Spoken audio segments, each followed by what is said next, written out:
Very good morning.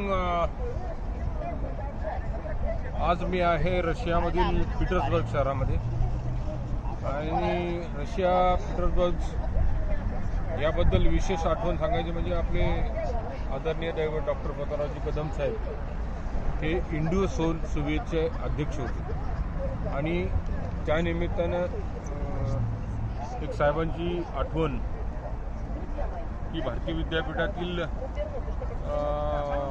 साहेबांना जाता आला नाही त्या काळात रशियामध्ये. ताई आणि साहेब दिल्लीला पोचले रशियाला जाण्याकरता, परंतु काही महत्त्वाच्या कामामुळे एक इलेक्शन लागले. त्या इलेक्शनच्या संदर्भात साहेबांना परत बोलवण्यात आलं आणि मग साहेबांनी भारतीय विद्यापीठाचे 3 प्रतिनिधी अध्यक्ष इंडो सोव्हिएतच्या अध्यक्षाच्या नावाने त्यांच्याकडे पाठवले. थोडा रशियाचा आपण पाठीमागचा इतिहास जर बघितला